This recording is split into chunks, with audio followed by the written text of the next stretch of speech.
Hi hello ನಮಸ್ಕಾರ ವೀಕ್ಷಕರೇ, ನಾನು ನಿಮ್ಮ ಪ್ರೀತಿಯ ಡಾಕ್ಟರ್ ಸಂಹಿತಾ ಉಪಾಧ್ಯಾಯ. ಎಲ್ಲರೂ ಕ್ಷೇಮವಾಗಿದ್ದೀರಾ, ಆರೋಗ್ಯವಾಗಿದ್ದೀರಾ ಎಂದು ಭಾವಿಸ್ತೇನೆ ವೀಕ್ಷಕರೇ. ಹಾಗಿದ್ರೆ ಸ್ನೇಹಿತರೆ, ಇವತ್ತಿನೊಂದು ವಿಡಿಯೋ ಅಂದರೆ ಅದು ಕಂಪ್ಲೀಟ್ ಆಗಿ ಆರೋಗ್ಯದ ಬಗ್ಗೆ ಅಂತ ಹೇಳ್ತೇನೆ. ಸೊ ಬಿಕಾಸ್ ಯಾಕಪ್ಪ ಅಂತ ಹೇಳಿದ್ರೆ ಇವತ್ತಿನ ಒಂದು ಸಿಚುವೇಶನ್ಸ್ ಹಾಗಿದೆ ಅಲ್ವಾ. ಸೊ ಇವತ್ತಿನ ಒಂದು ದಿನ ನಿಮಗೆ ಇಂಪಾರ್ಟೆಂಟ್ ಆಗಿರೋದು ಏನಂತ ಹೇಳಿದ್ರೆ ಹಣವ ಅಥವಾ ಗೋಲ್ಡ ಅಥವಾ ಜ್ಯುವೆಲರಿನ ಅಥವಾ ಆಸ್ತಿನ ಪಾಸ್ತಿನ ಅಂತ ನಾನು ಕೇಳಿದ್ರೆ, ನನಗೆ ಯಾರಾದರೂ ಕೇಳಿದ್ರೆ ನಾನು ಹೇಳುವಂಥದ್ದು ಬಹುಮುಖ್ಯವಾಗಿ ಆರೋಗ್ಯ ಅಂತ ಹೇಳ್ತೇನೆ. ಸೊ ಆರೋಗ್ಯ, ಆಯಸ್ಸು ಇದೆರಡನ್ನ ಬಿಟ್ಟು ಅದಕ್ಕಿಂತ ಇಂಪಾರ್ಟೆಂಟ್ ಆಗಿರುವಂತಹ ಒಂದು ವಿಷಯವಾಗಲಿ ಮತ್ತೊಂದಿಲ್ಲ ಅಂತ ನಾನು ಹೇಳ್ತೇನೆ. ಸೊ ಆರೋಗ್ಯ, ಆಯಸ್ಸು ಒಂದು ಮನುಷ್ಯನಿಗೆ ಬಹುಮುಖ್ಯವಾದದ್ದು ಅಂತ ನಾನು ಹೇಳ್ತೇನೆ. ಸೊ ಇವತ್ತಿನ ಸಿಚುವೇಶನ್ ನಿಮಗೆ ಗೊತ್ತೇ ಇದೆ ಅಲ್ವಾ. ಸೊ ಈಗಾಗಲೇ ತುಂಬ ಜನರು ಈ ಒಂದು ಹೃದಯಾಘಾತದಿಂದ ಸಾವನ್ನಪ್ತಾ ಇದ್ದಾರೆ ಅಲ್ವಾ.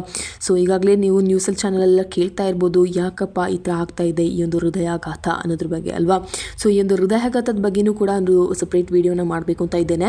ಸೊ ಹಾಗಾಗಿ ಈ ಒಂದು 20, 18, 15 ಹರೆಯದ ಮಕ್ಕಳಲ್ಲಿ ಕೂಡ ಈ ಒಂದು ಹೃದಯಾಘಾತ ಕಾಣಿಸ್ಕೊಳ್ತಾ ಇದೆ ಅಲ್ವಾ. ಸೊ ಇದ್ರ ಬಗ್ಗೆ ಸಪ್ರೇಟ್ ವಿಡಿಯೋನ ಮಾಡ್ತೇನೆ. ಸೊ ಅದಕ್ಕಿಂತ ಮುಂಚೆ ಇವತ್ತಿನ ಟಾಪಿಕ್ ಏನಪ್ಪ ಅಂತ ಹೇಳಿದ್ರೆ ಅದು ಬಹುಮುಖ್ಯವಾದಂತ ಅಂತ ಹೇಳ್ತೇನೆ. ಈ ಒಂದು ಸಿಚುವೇಶನ್ಸ್ನಲ್ಲಿ, ಈ ಒಂದು ಕಂಡೀಷನಲ್ಲಿ ಕೂಡ ನೀವು ತುಂಬ ಒಂದು ಬಹುಮುಖ್ಯವಾದಂತಹ ಒಂದು ಆಲೋಚನೆಯನ್ನು ನೀವು ಮಾಡ್ಕೊಳ್ಳೇಬೇಕು ಅಂತ ನಾನು ಹೇಳ್ತೇನೆ. ಸೊ ಅದಕ್ಕಿಂತ ಮುಂಚೆ ನೀವು ಇನ್ನೂ ಕೂಡ ನನ್ನ ಚಾನಲ್ಗೆ ಸಬ್ಸ್ಕ್ರೈಬ್ ಆಗದೆ ನೋಡ್ತಾ ಇದ್ದೀರಾ, ಹಾಗಿದ್ರೆ ಪ್ಲೀಸ್ ಸಬ್ಸ್ಕ್ರೈಬ್ ಆಗಿ, ಲೈಕ್ ಮಾಡಿ, ಸಪೋರ್ಟ್ ಮಾಡಿ, ಹಾಗೆ ಕಮೆಂಟ್ ಕೂಡ ಮಾಡಿ ಅಂತ ಹೇಳ್ತೇನೆ. ಹಾಗೆ ಎಲ್ಲ ಸಬ್ಸ್ಕ್ರೈಬ್ ಆಗಿದ್ದೀರಾ ಅವ್ರಿಗೆ ಥ್ಯಾಂಕ್ಸ್ ಲಾಟ್ ಅಂತ ಹೇಳ್ತಾ ಫಟ್ ಅಂತ ವಿಡಿಯೋಗೆ ಹೋಗೋಣ ವೀಕ್ಷಕರೇ. ಹಾಗಿದ್ರೆ ಸ್ನೇಹಿತರೆ, ಇವತ್ತಿನ ಒಂದು ಟಾಪಿಕ್ ಏನಪ್ಪ ಅಂತ ಹೇಳಿದ್ರೆ ಗರ್ಭಿಣಿಯರಲ್ಲಿ ಪಾದದಲ್ಲಿ ಊತ ಕಾಣಿಸ್ಕೊಂಡ್ರೆ ಯಾವಾಗ ಚಿಂತಿಸಬೇಕು ಅಂತ ಅನ್ನೋದ್ರ ಬಗ್ಗೆ. ಸೊ ಗರ್ಭಿಣಿಯರಲ್ಲಿ ಈ ಒಂದು ನೀವು ನೋಡೇ ಇರ್ತೀರಾ, ಈ ಒಂದು ಗರ್ಭಿಣಿ ಸ್ತ್ರೀಯರಲ್ಲಿ ಈ ಒಂದು ಅವರ ಪಾದದಲ್ಲಿ ಊತ ಕಾಣಿಸ್ಕೊಳ್ಳುತ್ತೆ ಅಲ್ವಾ. ಸೊ ಇದು ಬೇಗನೆ ಕಾಣಿಸ್ಕೊಳ್ಳೋದಿಲ್ಲ, ನೀವು ಒಂದು 7, 8, 9 ಮಂತ್ಸ್ ಎಲ್ಲ ಆಗುವಾಗ ನಿಮಗೆ ಈ ಒಂದು ಊತ ಕಾಣಿಸ್ಕೊಳ್ಳುತ್ತೆ ಅಲ್ವಾ.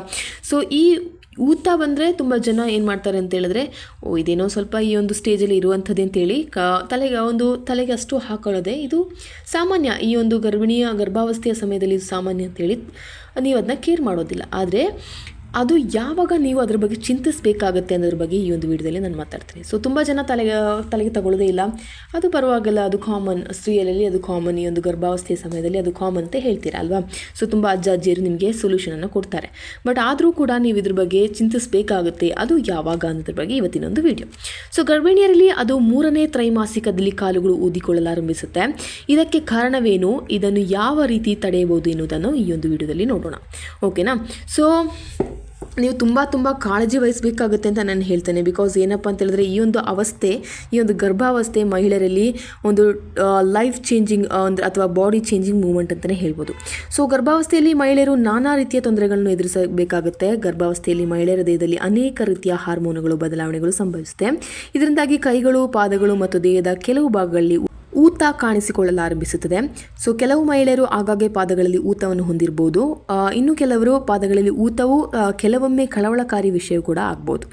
ನಿಮ್ಮ ಪಾದಗಳು ಸಹ ಊದಿಕೊಂಡಿದ್ದರೆ ಅದನ್ನು ಲಘುವಾಗಿ ನಿರ್ಲಕ್ಷಿಸುವುದನ್ನು ತಪ್ಪಿಸಿ, ಇದು ಕೆಲವು ಆರೋಗ್ಯ ಸಮಸ್ಯೆಗಳ ಸಂಕೇತವೂ ಆಗಿರ್ಬೋದು ಅಂತ ಹೇಳ್ತೇನೆ, ಓಕೆನಾ. ಸೊ ಈ ಒಂದು ಮೂಮೆಂಟ್, ಈ ಒಂದು ಗರ್ಭಾವಸ್ಥೆಯ ಸಮಯದಲ್ಲಿ ನಿಮ್ಮ ಒಂದು ಲೈಫ್ ಟೈಮ್ ಹೇಗಿರುತ್ತೆ ಅಂತ ಹೇಳಿದ್ರೆ ಕಂಪ್ಲೀಟ್ಲಿ ಚೇಂಜ್ ಆಗಿರುತ್ತೆ ಅಲ್ವಾ. ಸೊ ನಿಮ್ಮ ಒಂದು ಡೈಲಿ ರೂಟೀನ್ ಕೂಡ ಕಂಪ್ಲೀಟ್ಲಿ ಚೇಂಜ್ ಆಗಿರುತ್ತೆ. ನೀವು ಇದಕ್ಕಿಂತ ಹೇಗೆ ಆ ಒಂದು ಗರ್ಭಾವಸ್ಥೆಗಿಂತ ಮೊದಲು ಹೇಗೆ ನೀವು ಜೀವನವನ್ನು ನಡೆಸಿರ್ತೀರೋ ಅದಕ್ಕಿಂತ ಕಂಪ್ಲೀಟ್ ಚೇಂಜನ್ನು ನೀವು ಅನುಭವಿಸ್ತೀರಾ ಈ ಒಂದು ಸಮಯದಲ್ಲಿ, ಈ ಒಂದು 9 ಮಂತ್ಸ್ ಅಲ್ವಾ.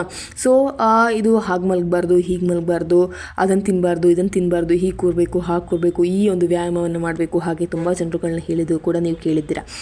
ಆದರೆ ಈ ಒಂದು ಸಮಯದಲ್ಲಿ ಕಾಣಿಸಿಕೊಳ್ಳುವ ಕೆಲವು ಅಂದರೆ ಈ ಒಂದು ಊತವಾಗಿರಲಿ ಅಥವಾ ಈ ಒಂದು ವಾಮಿಟಿಂಗ್ ಆಗಿರಲಿ, ಇವೆಲ್ಲವೂ ಕೂಡ ತಲೆ ಸುತ್ತು, ಇವೆಲ್ಲವೂ ಕೂಡ ಈ ಒಂದು ಗರ್ಭಾವಸ್ಥೆಯ ಒಂದು ಲಕ್ಷಣಗಳೇ. ಆದರೂ ಕೂಡ ಇದು ಮಿತಿಮೀರಿ ಆಗ್ತಾ ಇದ್ದರೆ ಅದಕ್ಕೆ ಏನಾದರೂ ಬೇರೆ ಸೈಡ್ ಎಫೆಕ್ಟ್ಸ್ ಇರುತ್ತೆ ಅಂತ ಅನ್ನೋದ್ರ ಬಗ್ಗೆ ನೀವು ತಿಳ್ಕೋಬೇಕಾಗುತ್ತೆ. ಸೊ ಈ ಒಂದು ಊತ ಕಾಣಿಸಿಕೊಳ್ಳೋದು ಸಾಮಾನ್ಯ ಅಂತ ಎಲ್ಲರೂ ಕೂಡ ಹೇಳ್ತಾರೆ. ಸೊ ಗರ್ಭಧಾರಣೆ ಕೊನೆಯ ಹಂತಗಳಲ್ಲಿ ಈ ಒಂದು ಪಾದಗಳಲ್ಲಿ ಊತ ಕಾಣಿಸಿಕೊಳ್ಳೋದು, ಗರ್ಭಾವಸ್ಥೆಯಲ್ಲಿ ಪಾದಗಳಲ್ಲಿ ನೀರು ತುಂಬಿಕೊಳ್ಳೋದು ಸಾಮಾನ್ಯ. ಆದರೆ ಇದು ಎಲ್ಲ ಗರ್ಭಿಣಿಯರಲ್ಲಿ ಕಾಣಿಸಿಕೊಳ್ಳುತ್ತದೆ ಎನ್ನಲಾಗುವುದಿಲ್ಲ. ಕೆಲವರಲ್ಲಿ ವಿಪರೀತ ಊತ ಕಾಣಿಸಿಕೊಳ್ಳುತ್ತದೆ, ಇದು ಸಾಮಾನ್ಯ ಅಂತ ಹೇಳ್ಬೋದು. ಆದರೆ ಕೂಡ ಈ ಒಂದು ಸಾಮಾನ್ಯ ಸಮಸ್ಯೆ ಆಗಿದೆ ಅಂತ ಕೂಡ ಹೇಳ್ಬೋದು. ಆದರೆ ಈ ಸ್ಥಿತಿಯನ್ನು ನಿರ್ಲಕ್ಷಿಸುವುದರಿಂದ ಕೆಲವೊಮ್ಮೆ ಇತರ ಆರೋಗ್ಯ ಸಮಸ್ಯೆಗಳಿಗೆ ನೀವು ಕಾರಣವಾಗಬಹುದು. ಸೊ ಈ ಒಂದು ಗರ್ಭಾವಸ್ಥೆಯಲ್ಲಿ ಪಾದಗಳು ಊದಿಕೊಳ್ಳುವುದು ಏಕೆ ಅನ್ನೋದ್ರ ಬಗ್ಗೆ ನಾನು ಫಸ್ಟ್ ಆಫ್ ಆಲ್ ಮಾತಾಡ್ತೇನೆ. ಸೊ ಯಾಕೆ ಈ ಒಂದು ಕಾಲುಗಳು ಊದಿಕೊಳ್ಳುತ್ತೆ ಅಥವಾ ನೀರು ಆ ಕಾಲುಗಳಲ್ಲಿ ಸೇರಿಕೊಳ್ಳುತ್ತೆ ಅನ್ನೋದ್ರ ಬಗ್ಗೆ. ಸೊ ಗರ್ಭಾವಸ್ಥೆಯಲ್ಲಿ ಪಾದಗಳಲ್ಲಿ ಊತಕ್ಕೆ ಹಲವು ಕಾರಣಗಳಿರ್ಬೋದು. ಈ ಸಮಯದಲ್ಲಿ ಪಾದಗಳಲ್ಲಿ ಊತಕ್ಕೆ ರಕ್ತದ ಪ್ರಮಾಣ ಮತ್ತು ನೀರಿನ ಧಾರಣವು ಕಾರಣವಾಗಬಹುದು. ಇನ್ನು ಹಾರ್ಮೋನುಗಳ ಅಸಮತೋಲನದಿಂದಾಗಿ ಗರ್ಭಾವಸ್ಥೆಯಲ್ಲಿ ಪಾದಗಳಲ್ಲಿ ಊತ ಉಂಟಾಗ್ಬೋದು. ಇನ್ನು ಗರ್ಭಾಶಯದ ಬೆಳವಣಿಗೆಯಿಂದಾಗಿ ಪಾದಗಳಲ್ಲಿ ಊತವು ಉಂಟಾಗ್ಬೋದು. ತುಂಬ ಸೈಡ್ ಎಫೆಕ್ಟ್ಸ್ ಇದೆ. ನಾಟ್ ಓನ್ಲಿ ಈ ಒಂದು ಪ್ರೆಗ್ನೆನ್ಸಿ ಟೈಮಲ್ಲಿ ಈ ಕಾರಣಗಳು ಮಾತ್ರವಲ್ಲ, ಇನ್ನು ತುಂಬ ಕಾರಣಗಳಿವೆ. ಸೊ ಈ ಒಂದು ಮೇನ್ ರೀಸನಿಂದ ಈ ಒಂದು 4 ನಾನು ಏನು ಹೇಳಿದೆ ಇದರಿಂದ ಮೇನಾಗಿ ಈ ಒಂದು ಪಾದಗಳು ಊದಿಕೊಳ್ಳುವುದು. ಓಕೆನಾ. ಸೊ ಒಂದು ಕಾಲಿನ ಇನ್ನೂ ತುಂಬ ಜನರಿಗೆ ಒಂದು ಕಾಲಿನಲ್ಲಿ ಮಾತ್ರ ಈ ಒಂದು ಊತ ಕಾಣಿಸ್ಕೊಳ್ಳುತ್ತೆ. ಸೊ ಗರ್ಭಾವಸ್ಥೆಯಲ್ಲಿ ನಿಮ್ಮ ಪಾದಗಳಲ್ಲಿ ಇದ್ದಕ್ಕಿದ್ದಂತೆ ಊತ ಕಾಣಿಸ್ಕೊಂಡ್ರೆ ಅದು ಕಳವಳಕಾರಿ ವಿಷಯವಾಗ್ಬೋದು ಅಂತ ನಾನು ಹೇಳ್ತೇನೆ. ಸೊ ಊತ ಹೆಚ್ಚಿದ್ದರೆ ಮತ್ತು ಯಾವುದೇ ಇತರ ಕಾಯಿಲೆಯ ಲಕ್ಷಣಗಳು ಕಂಡುಬಂದರೆ ಕಳವಳಕಾರಿ ವಿಷಯವಾಗ್ಬೋದು. ನಿಮಗೆ ಒಂದೇ ಕಾಲಿನಲ್ಲಿ ಊತವಿದ್ದರೆ ಕೆಲವು ಸಂದರ್ಭಗಳಲ್ಲಿ ಅದು ರಕ್ತ ಹೆಪ್ಪುಗಟ್ಟುವಿಕೆ ಸಂಕೇತವೂ ಆಗಿರ್ಬೋದು. ಓಕೆನಾ. ಸೊ ನೀವು ಅದನ್ನು ಕಡೆಗಣಿಸಬೇಡಿ ಅಂತ ನಾನು ಹೇಳ್ತೇನೆ. ಸೊ ತುಂಬ ನಿಮಗೆ ಪೇನ್ಫುಲ್ ಇದೆ ಅಥವಾ ತುಂಬ ಊತ ಆಗ್ತಿದೆ ಅಥವಾ ಇದು ಹಾಗಾಗಿ ಬರ್ತಾ ಇದೆ ಅಂತ ಹೇಳಿದ್ರೆ just once consult your doctor. ಓಕೆನಾ. ನಿಮ್ಮ ಒಂದು ಗೈನಕಾಲಜಿಸ್ಟ್ ಏನಿದ್ದಾರೆ ಅವ್ರನ್ನ ಒಂದ್ಸಲ ಆದರೂ ಮೀಟ್ ಮಾಡಿ ಹೀಗೆ ಆಗ್ತಿದೆ ಅಂತ ಹೇಳಿ. ಸೊ ಅವರು ನಿಮ್ಮ ಕಂಡೀಷನ್ ಹೇಗಿದೆ ಅದ್ರ ಬಗ್ಗೆ ಆದರೂ ಸ್ವಲ್ಪ ಕೇರ್ ತಗೊಳ್ತಾರೆ. ಸೊ ಅದು ಏನೂ ಇಲ್ಲ ಅಂತ ಹೇಳಿದ್ರೆ ದಟ್ ವಿಲ್ ಬಿ ಓಕೆ ಅಲ್ವಾ. ಸೊ ನೀವು ಸ್ವಲ್ಪ ಫ್ರೀ ಟೈಮಲ್ಲಿ ನೀವು ಯಾವುದೇ ಭಯವಿಲ್ಲದೆ ಇರ್ಬೋದು, ನಿಮಗೆ ಇರ್ಬೋದು ಮನೆಯಲ್ಲಿ ತುಂಬ ಖುಷಿಯಿಂದನೇ ಇರ್ಬೋದು. ಆದರೆ ಇದರ ಈ ಒಂದು ಗರ್ಭಾವಸ್ಥೆ ಟೈಮಲ್ಲಿ ನಿಮ್ಮ ಮೆಂಟಲಿ ಸ್ಟ್ರೆಸ್ ಕೂಡ ನೀವು ತಗೊಳ್ತೀರ. ತುಂಬ ಒಂದು ಗರ್ಭಾವಸ್ಥೆ ಹೇಗಿರ್ಬೋದು ಅಥವಾ ನನ್ನ ಒಂದು ಡೆಲಿವರಿ ಹೇಗಿರ್ಬೋದು ಅನ್ನೋದ್ರ ಬಗ್ಗೆ ಕೂಡ ನೀವು ತುಂಬ ಚಿಂತನೆಗೆ ತಾಯಿ ಒಳಗಾಗಿರ್ತಾಳೆ. ಹಾಗಾಗಿ ಅದರ ಜೊತೆಗೆ ಈ ಎಲ್ಲ ಒಂದು ಸಮಸ್ಯೆಗಳು ಕೂಡ ಕಾಣುವಾಗ ಅವಳಿಗೆ ಇನ್ನಷ್ಟು ಭಯವಾಗುತ್ತೆ ಹೊರತು ಸಮಾಧಾನ ಆಗೋದಿಲ್ಲ. ಹಾಗಿದ್ರೆ ನಿಮಗೆ ಏನಾದರೂ ಚಿಕ್ಕ ಡೌಟ್ ನಿಮ್ಮ ಗರ್ಭಾವಸ್ಥೆಯಲ್ಲಿ ಬಂದರೂ ಕೂಡ ಕನ್ಸಲ್ಟ್ ಯುವರ್ ಡಾಕ್ಟರ್ ಅಂತ ನಾನು ಹೇಳ್ತೇನೆ. ಓಕೆನಾ. ಸೊ ಗರ್ಭಾವಸ್ಥೆಯಲ್ಲಿ ಪಾದಗಳಲ್ಲಿ ಊತ ಉಂಟಾದರೆ ಏನು ಮಾಡಬೇಕು ಅನ್ನೋದ್ರ ಬಗ್ಗೆ ಕೂಡ ನಾನು ಹೇಳ್ಕೊಡ್ತೇನೆ. ಸೊ ಇದು ಕೂಡ ಬಹಳ ಮುಖ್ಯವಾಗಿ ಇಂಪಾರ್ಟೆಂಟ್ ಅಂತ ಹೇಳ್ತೇನೆ. ಯಾವಾಗ ಇದು ಮಿತಿಮೀರಿ ದಾಟುತ್ತೆ ಆವಾಗ ನೀವು ಅದರ ಬಗ್ಗೆ ಚಿಂತೆ ಕೂಡ ಮಾಡಬೇಕಾಗುತ್ತೆ. ಸೊ ಮೊದಲು ನೀವು ನಿಮ್ಮ ವೈದ್ಯರನ್ನು ಸಂಪರ್ಕಿಸಬೇಕು. ಓಕೆನಾ. ಸೊ ಊತ ಕಾಣಿಸ್ಕೊಳ್ತಿದ್ರೆ ಅದು ಸಾಮಾನ್ಯ ಅಂತ ಹೇಳಿ ಬಿಟ್ಬಿಡ್ಬೇಡಿ. ನೀವು ನಿಮ್ಮ ವೈದ್ಯರನ್ನು, ನಿಮ್ಮ ಒಂದು ಪರ್ಸನಲ್ ಕನ್ಸಲ್ಟೆಂಟ್ ಆಗಿರುವ ನಿಮ್ಮ ಒಂದು ಫ್ಯಾಮಿಲಿ ಡಾಕ್ಟರ್ ಇರ್ತಾರಲ್ವ ಅವ್ರನ್ನ ಒಂದ್ಸಲ ಕನ್ಸಲ್ಟ್ ಮಾಡಿ ಮೀಟ್ ಮಾಡಿ ಏನಾಗ್ತಿದೆ ಅನ್ನೋದ್ರ ಬಗ್ಗೆ ಕೂಡ ಅದ್ರ ಬಗ್ಗೆ ತಿಳ್ಕೊಳ್ಳಿ ಅಂತ ಹೇಳ್ತಾನೆ. ಓಕೆನಾ. ಅರಿವನ್ನು ತಗೊಳ್ಳಿ. ಇನ್ನು ನೀವು ಯಾವಾಗಲೂ ಸಡಿಲವಾದ ಬಟ್ಟೆಗಳನ್ನು ಧರಿಸಬೇಕು ಮತ್ತು ಆರಾಮದಾಯಕ ಸ್ಥಾನದಲ್ಲಿರಬೇಕು ಅಂತ ನಾನು ಹೇಳ್ತೇನೆ. ಸೊ ಫುಲ್ ಫ್ರೀ ಆಗಿರಬೇಕು ನಿಮ್ಮ ಒಂದು ಬಟ್ಟೆಗಳು. ನೀವು ಧರಿಸುವ ಬಟ್ಟೆ ಆರಾಮಾಗಿರಬೇಕು. ನಿಮಗೆ ಯಾವುದೇ ರೀತಿಯ ಇಕ್ಕಟ್ಟು ನಿಮಗೆ ಇರಬಾರ್ದು. ಓಕೆನಾ. ಟೈಟ್ ಫಿಟ್, ಟೈಟ್ ಜೀನ್ ಇದನ್ನೆಲ್ಲ ಹಾಕೋದನ್ನು ನಿಲ್ಲಿಸ್ಬಿಡಿ ಅಂತ ಹೇಳ್ತೇನೆ. So tight fit, tight jean, ಇನ್ನು ಮಾಮ್ಸ್ ಫಿಟ್ ಅಲ್ಲ ಹಾಗಿರುವ ಮಾಮ್ಸ್ ಫಿಟ್ಟನ್ನು ಹಾಕೋಬೋದು. ನಿಮಗೆ ಜೀನ್ಸ್ ಆದರೆ ಮಾಮ್ಸ್ ಫಿಟ್ ಹಾಕೋಬೋದು. ಬಟ್ ಈ ಒಂದು ಸೊಂಟದ ಭಾಗದಲ್ಲಿ ಟೈಟ್ ಆಗೋ ಯಾವುದೇ ವಸ್ತುಗಳನ್ನ ನೀವು ಹಾಕೋಬೇಡಿ ಅಂತ ಹೇಳ್ತೇನೆ. ಸೊ ಫುಲ್ ಫ್ರೀ ಆಗಿ ನಿಮ್ಮ ಒಂದು ಬಾಡಿಯನ್ನು ಬಿಡಬೇಕಾಗುತ್ತೆ. ಫ್ರೀ ಆಗಿರುವಂತಹ ಡ್ರೆಸ್ ಏನಿದೆ ಅಥವಾ ಫ್ರೀ ಆಗಿರುವ ನಿಮಗೆ ಫ್ರೀ ಅನಿಸುವ ಆರಾಮದಾಯಕ ಬಟ್ಟೆಗಳನ್ನ ಧರಿಸಿ ಅಂತ ಹೇಳ್ತೇನೆ. ಓಕೆನಾ. ಇನ್ನು ಕೆಲವು ಮನೆಮದ್ದುಗಳನ್ನು ಅಳವಡಿಸಿಕೊಳ್ಬೋದು ಅಂತ ಹೇಳ್ತೇನೆ. ಸೊ ಮನೆಮದ್ದುಗಳು ಕೆಲವು ಆದರೆ ಫಸ್ಟ್ ಟೈಮ್ ಕಾಣಿಸ್ಕೊಳ್ತಾ ಇದೆ ಅಥವಾ ಸ್ವಲ್ಪ ಕಾಣಿಸ್ಕೊಳ್ತಾ ಇದೆ ಉರಿಯೂತ ಅಂತ ಹೇಳಿದ್ರೆ, ಈ ಕಾಲುಗಳಲ್ಲಿ ದಪ್ಪ ಕಾಣಿಸ್ಕೊಳ್ತಾ ಇದೆ ಅಂತ ಹೇಳಿದ್ರೆ, ಸೊ ಫಸ್ಟ್ ಆಫ್ ಆಲ್ ನಿಮಗೆ ಸ್ವಲ್ಪ ಏನಾದರೂ ನಿಮ್ಮ ಒಂದು ಅಜ್ಜಿ ಇದ್ದರೆ ಒಂದು ಮಟ್ಟದವರೆಗೆ ನಿಮಗೆ ಈ ಒಂದು ಮನೆಮದ್ದುಗಳನ್ನ ಯೂಸ್ ಮಾಡ್ಕೋಬೋದು. ಬಟ್ ಅದು ಮಿತಿಮೀರಿ ಹೋಗಿದ್ರೆ ಕನ್ಸಲ್ಟ್ ಯುವರ್ ಡಾಕ್ಟರ್. ಓಕೆನಾ. Don't forget that. ಇನ್ನು ಪಾದಗಳಲ್ಲಿ ಊತವಿದ್ದರೆ ನೀವು ಸಾಕಷ್ಟು ಪ್ರಮಾಣದ ನೀರನ್ನು ಕುಡಿಬೇಕು.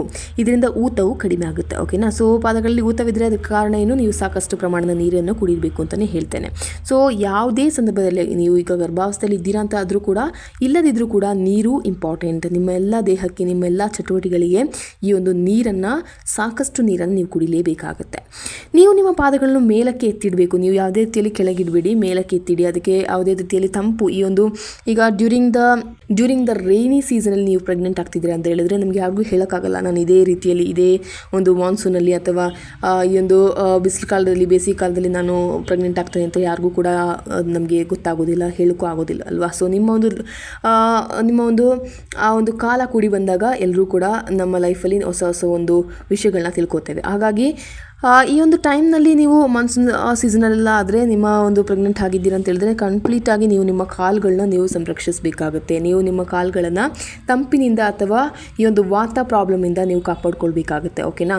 ಸೊ ಇದು ತುಂಬಾ ಇಂಪಾರ್ಟೆಂಟ್. ಸೊ ನಿಮ್ಮ ಕಾಲುಗಳಲ್ಲಿ ಯಾವುದೇ ರೀತಿಯಲ್ಲಿ ತಂಪು ಅನುಭವ ಉಂಟಾಗಬಾರ್ದು ನೀವು ಪ್ರೆಗ್ನೆಂಟ್ ಆಗಿದ್ದರೆ, ಬಿಕಾಸ್ ಇದು ತುಂಬ ಎಫೆಕ್ಟ್ ಆಗುತ್ತೆ ನಿಮ್ಮ ಹೋಲ್ ಬಾಡಿಗೆ. ನೀವು ಉಪ್ಪಿನ ಸೇವನೆಯನ್ನು ಕಡಿಮೆ ಮಾಡಬೇಕು ಅಂತ ಹೇಳ್ತೇನೆ. ಸೊ ಈ ಒಂದು ಉಪ್ಪು ಸೇವನೆ ಏನಿದೆ, ಈ ಒಂದು ಡ್ಯೂರಿಂಗ್ ದ ಪ್ರೆಗ್ನೆನ್ಸಿ ಈ ಒಂದು ಉಪ್ಪಿನ ಸೇವನೆ ನೀವು ಕಡಿಮೆ ಮಾಡಬೇಕಾಗುತ್ತೆ ಈ ಒಂದು ಊತ ಕಾಣಿಸ್ಕೊಂಡ್ರೆ, ಮತ್ತು ಕೋಲ್ಡ್ ಕಾಂಪ್ರೆಸ್ಸನ್ನು ಬಳಸಬೇಕು ಅಂತ ಹೇಳ್ತೇನೆ. ಓಕೆನಾ. ಸೊ ಇದು ಕೂಡ ತುಂಬಾ ಇಂಪಾರ್ಟೆಂಟ್. ಇನ್ನು ಗರ್ಭಾವಸ್ಥೆಯಲ್ಲಿ ಪಾದಗಳಲ್ಲಿ ಊತದ ಜೊತೆಗೆ ಈ ಲಕ್ಷಣಗಳು ನೀವು ನೋಡಿದರೆ ಅವುಗಳನ್ನು ನಿರ್ಲಕ್ಷಿಸಬೇಡಿ ಅಂತ ನಾನು ಹೇಳ್ತೇನೆ. ಸೊ ಗರ್ಭಾವಸ್ಥೆಯಲ್ಲಿ ಪಕ್ಕೆಲುಬುಗಳಲ್ಲಿ ನೋವಿನ ಜೊತೆಗೆ ಪಾದಗಳಲ್ಲಿ ಊತವಿದ್ದರೆ ಖಂಡಿತವಾಗಿಯೂ ವೈದ್ಯರನ್ನು ನೀವು ಸಂಪರ್ಕಿಸಲೇಬೇಕು ಅಂತ ಹೇಳ್ತೇನೆ. ಎದೆ ಅಥವಾ ಬೆನ್ನಿನ ಮೇಲ್ಭಾಗವನ್ನು ನೋವನ್ನು ನೀವು ನಿರ್ಲಕ್ಷಿಸಬಾರ್ದು ಅಂತ ನಾನು ಹೇಳ್ತೇನೆ. ಓಕೆನಾ. ಸೊ ಎದೆಯಲ್ಲಿ ನೋವು ಕಾಣಿಸ್ಕೊಳ್ಳುತ್ತೆ, ಸಮ್ಟೈಮ್ಸ್ ಇಟ್ಸ್ ಸಾಮಾನ್ಯವಾಗಿರುತ್ತೆ, ಅಥವಾ ಸಮ್ಟೈಮ್ಸ್ ಇಟ್ ವಿಲ್ ಬಿ ನೀವು ಒಂದು ಡಾಕ್ಟರ್ ನೀವು ಕನ್ಸಲ್ಟ್ ಮಾಡಲೇಬೇಕು ಅನ್ನೋ ರೀತಿಗೆ ಅದು ಬಂದುಬಿಡುತ್ತೆ. ಓಕೆನಾ. ಇನ್ನು 24 ವಾರಗಳ ನಂತರವೂ ನೀವು ವಾಂತಿ ಮಾಡುತ್ತಿದ್ದರೆ ಅದು ಕಳವಳಕಾರಿ ವಿಷಯವಾಗಿದೆ. ಓಕೆನಾ. ಸೊ 24 ವಾರಗಳ ಕಳೆದು ಕೂಡ ನೀವು ಇನ್ನೂ ನಿಮಗೆ ವಾಮಿಟಿಂಗ್ ಸಿಂಪ್ಟಮ್ಸ್ ಇದೆ ಅಂತ ಹೇಳಿದ್ರೆ ಖಂಡಿತವಾಗ್ಲೂ ನೀವು ಡಾಕ್ಟರ್ನ ಕನ್ಸಲ್ಟ್ ಮಾಡಬೇಕಾಗುತ್ತೆ ಅಂತ ಹೇಳ್ತೇನೆ. ಓಕೆನಾ. ಸೊ ನಿಮಗೆ ಉಸಿರಾಟದ ತೊಂದರೆ ಅಥವಾ ಜ್ವರ ಇದ್ದರೆ ತಕ್ಷಣ ವೈದ್ಯರನ್ನು ಭೇಟಿ ಮಾಡಿ ಅಂತ ಕೂಡ ಹೇಳ್ತೇನೆ. ಸೊ ಇದು ಪ್ರಮುಖ ಲಕ್ಷಣಗಳಾಗಿವೆ.